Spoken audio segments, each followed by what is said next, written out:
So this is an unboxing video for something that I purchased at Adorama via eBay recently. And very excited about this. This is a transformative purchase for me. I'm going to unbox it for us now. It's the first time I've seen the inside of the box, and it's the first time for you also, although I know what's in the box. You don't quite know that yet, but I'll give you a hint. It's really cool. All right, box is open. Let's fold it back. And actually, there's several things in this box. Some are more interesting than others. Put that over here. And I'm going to open this up. Lots of this air packing. This stuff is kind of interesting because once you pop it, of course, it becomes very small at that point. So it's much better than peanuts, certainly. So here is a lens cleaning kit. Not too exciting. And another lens cleaning kit is right here. And then we get into something much more interesting because this is an Olympus pen lens, a 40-150 zoom lens, and it has a particular format in it, and that format is called Micro Four Thirds. So as you may guess, there's more Micro Four Thirds technology inside of this box. Here is a second lens, so I'm getting two cameras. So that's the big piece here. I'm building a field HD studio, and I now have, I will have two cameras for it that are matched. And this happens to be something very unusual indeed. That's a Bnc to Blackmagic design a Bnc cable, because that is the kind of connector I need to convert the normal SDI, which is serial digital interface, the type of used by professional video equipment, to a standard that is used by the Blackmagic company, this micro connector here. You need one of these. These are reasonably expensive. Okay, so why does any of this matter? Well, because the thing that's really in here is two, not one, but two amazing cameras. And here they are. That's a Blackmagic Micro Studio Camera 1 and Blackmagic Micro Studio Camera 2. And note something here, these are 4K cameras, so very high resolution, past broadcast standards. Broadcast standards max out at 1080p for progressive, and these actually go to something called 4K, which is a format that's actually, I think Netflix may have and Amazon may have some 4K content material. And before I open these, let's talk a little bit about them. It uses the Micro Four Thirds format, and it has external controls for lots of different stuff. It works in Ultra HD, which is that 4K format we were speaking of. And then it also supports something called a 6G SDI, and the 6 is a speed indicator, actually. There's 3G, and there's probably lower standards also, but this is a 6G, which means it's very current. And anyway, it's just a regular kind of a boxer. But why is this so important to me? Well, I've been trying desperately to use DSLR Micro Four Thirds cameras to produce live video. This was camera 3, in fact. I guess you can probably see that. And the lenses that work on this Micro Four Thirds DSLR, which is a great DSLR, don't get me wrong, and it records acceptable video if you have the time to sort of get it into the right mode. But it's been a real pain in the neck for multi-camera live production, this DSLR kind of a workflow. But the same lens, which is a beautiful lens, non-parafocal unfortunately, so I can leverage all my lenses on these brand new little awesome 4K studio cameras. But that's not all, because you can probably see these back here also. I've also invested in a whole bunch of these. These are broadcast television lenses for what are called electronic news gathering cameras, or ENG cameras. And the really cool things about these is they make a Micro Four Thirds adapter for this camera here.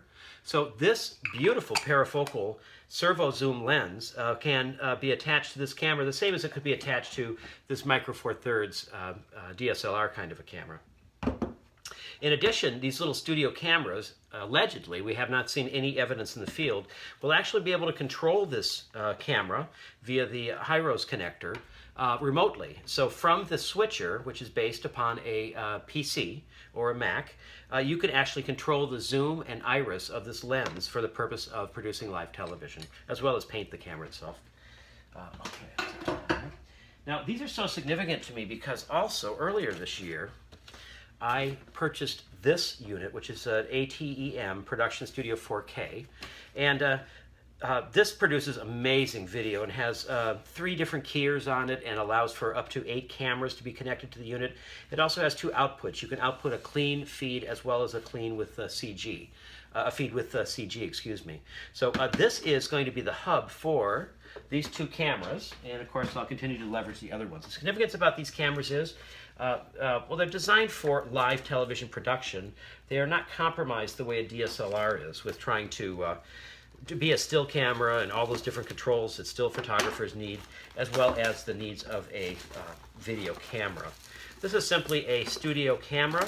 It does not have any recording circuitry in it, so there's no way to record directly, but that's okay. Blackmagic also makes a monitor that does recording, but this is going to be connected up to my ATEM studio, as I mentioned, and this has on it another Blackmagic product, the HyperDeck Studio. HyperDeck Shuttle, which records in it, as well as the video assist monitor that I have.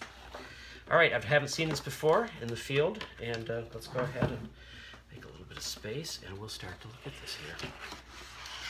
And here we go. We have a welcome here from Blackmagic Design.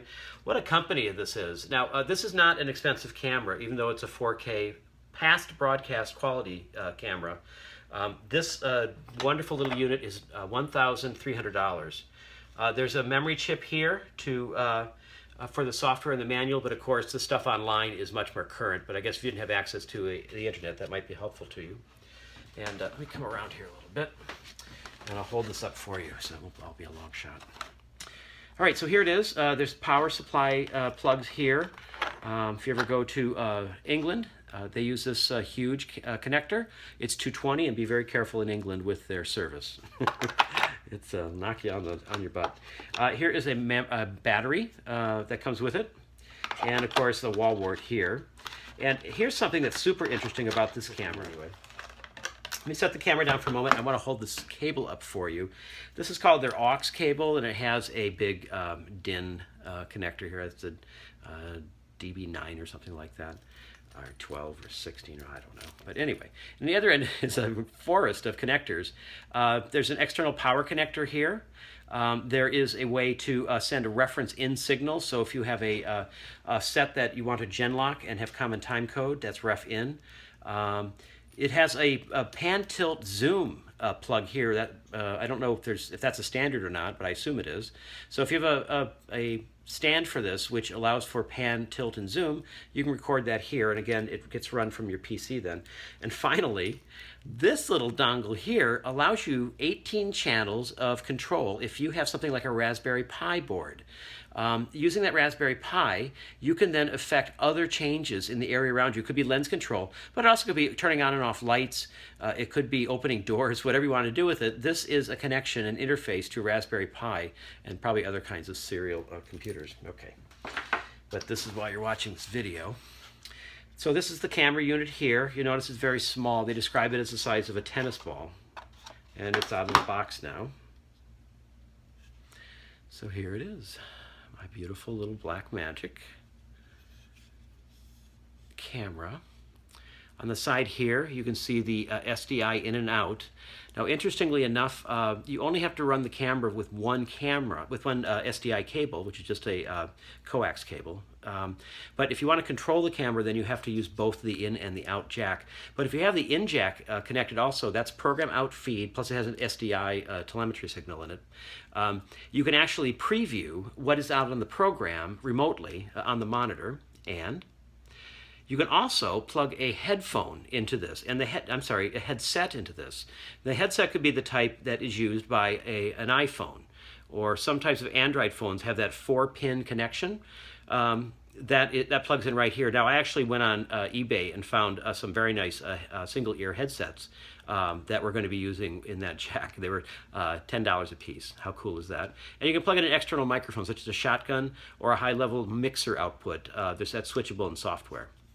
It has connection plates here at the top and at the bottom. So if you're doing a 3D application, you can have the cameras in reversed positions and still use the same cleat or a tie-down system. And at the back, as we mentioned, it can use a battery for power. and I think it powers for about an hour and a half, if I can remember. These are standard Canon batteries, and you can buy them inexpensively, either third party or through Canon. And at the front then, we have the business end of it. And then on the front, you'll notice that there's a whole bunch of buttons here. And those buttons actually represent how to operate the camera. And you notice that they're forward facing on the camera. So what that means is that if this is in a really tight location where you can't get to the back of the camera, like you have in a lot of live situations, you can always know that the lens is going to be pointed at the set or scene that you want to try to capture. So what these allow you to do is to control the camera functions from the front of the camera, not the back of the camera. We'll see how that works out because, of course, this is going to be an operator assist camera for myself. But that's why those control buttons are facing the front.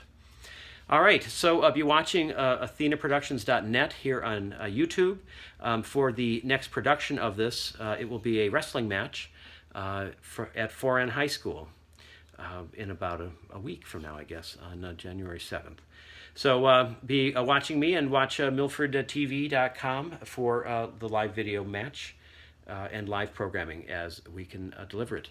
Thanks for watching this unboxing video. I'm going to go make some video.